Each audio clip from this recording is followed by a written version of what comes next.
ಏನೋ ಭಾಳ ಖುಷಿ ಆಗುತ್ತೆ. ಯಾವಾಗ ಬಂದ್ರೂ ಇದೇ ಒಂದು ಅದ್ಭುತವಾದ ರಿಸೀವಿಂಗ್ ಇರುತ್ತೆ. ಆಮೇಲೆ ನಾನು ಹೊಯ್ಸಳ ಶೂಟ್ಗೂ ಇಲ್ಲೇ ಇದ್ದೆ ಪೂರ್ತಿ, ನಮ್ಮ ಉತ್ತರಾಖಂಡ ಶೂಟ್ಗೂ ಇಲ್ಲೇ ಇದ್ವಿ, ಇಲ್ಲೇ ಸುತ್ತಮುತ್ತ ಮಾಡ್ತಾಯಿದ್ವಿ. ಆ್ಯಂಡ್ ನಮ್ಮ ಪ್ರವೀಣ್ ಶೆಟ್ಟಿ ಸರು, ಅಭಿಲಾಷ್ ಅವರು, ಇವರು ಕರ್ನಾಟಕ ರಕ್ಷಣಾ ವೇದಿಕೆಯಿಂದ ಕನ್ನಡ ರಾಜ್ಯೋತ್ಸವ ಮಾಡಿದಾಗೆಲ್ಲ ನಾನು ಬಂದಿದ್ದೀನಿ ಎಷ್ಟೊಂದು ಸರಿ.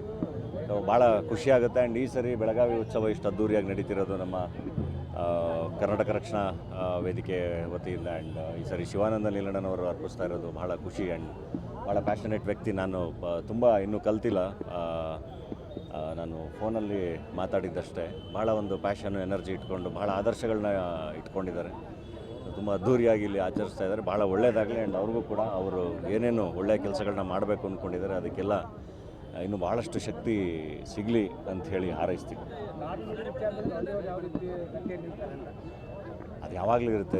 ಪ್ರೊಡಕ್ಟಿವ್ ಆಗಿ ಏನೇನು ಮಾಡ್ಬೋದು ಎಲ್ಲದಕ್ಕೂ. ಆ್ಯಂಡ್ ಒಳ್ಳೆಯ ಡಿಸಿಷನ್ಗಳಿಗೆ ಎಲ್ಲ ಒಳ್ಳೆಯ ಲೀಡರ್ಸ್ ಜೊತೆ ಡೆಫಿನೆಟ್ಲಿ ನಾವು ಇದ್ದೇ ಇರ್ತೀವಿ. ಆಗಲೇ ಸತೀಶ್ ಅವ್ರು ಹೇಳ್ದಂಗೆ ನಮ್ಮ ಜೀವನನೇ ಭಾಷೆ ಅಲ್ವಾ. ಸೊ ಡೆಫಿನೆಟ್ಲಿ ಅದ್ರ ಜೊತೆಗೆ ನಾವು ಯಾವಾಗಲೂ ಇರಲೇಬೇಕು, ಅದೇ ಉಸಿರು.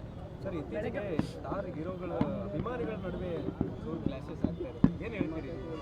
ಅಭಿಮಾನಿಗಳಿಗೆ ಸಿನಿಮಾ ನೋಡಿ ಆರಾಮಾಗಿ ಖುಷಿಯಾಗಿ ಎಲ್ಲ ಕನ್ನಡ ಸಿನಿಮಾಗಳನ್ನೂ ನೋಡಿ. ಆ್ಯಂಡ್ ಐ ಥಿಂಕ್ ನಿಮ್ಮ ಬದುಕುಗಳು ದೊಡ್ಡದಲ್ವ, ಅದನ್ನು ಗಟ್ಟಿಯಾಗಿ ಕಟ್ಕೊಳ್ಳಿ. ಅದಕ್ಕಿಂತ ಖುಷಿ ಐ ಥಿಂಕ್ ನಿಮ್ಮ ಸ್ಟಾರ್ಗಳಿಗೆ ಬೇರೆ ಯಾವುದೂ ಇರಲ್ಲ. ಎಲ್ರಿಗೂ ಅವ್ರವ್ರ ಬದುಕಿರುತ್ತೆ, ಅವ್ರವ್ರ ತಂದೆ ತಾಯಿ ಇರ್ತಾರೆ, ಅವ್ರವ್ರ ಫ್ಯಾಮಿಲಿ ಇರುತ್ತೆ. ಅದು ಎಲ್ಲದಕ್ಕಿಂತ ಬಹಳ ದೊಡ್ಡದು. ಸೊ ಹೊಡೆದಾಡೋ ಅವಶ್ಯಕತೆ ಇಲ್ಲ. ಆರಾಮಾಗಿ ಎಲ್ಲ ಚೆನ್ನಾಗಿತ್ಕೊಂಡು ಎಲ್ಲ ಸಿನಿಮಾನು ಸೆಲೆಬ್ರೇಟ್ ಮಾಡಿ. ಇಷ್ಟ ಆದಾಗ ಹೇಳಿ, ಇಷ್ಟ ಆಗಲಿಲ್ಲ ಅಂದರೂ ಹೇಳಿ, ತಿದ್ಕೋತೀವಿ. ಸೊ ಎಲ್ಲ ಚೆನ್ನಾಗಿರೋಣ.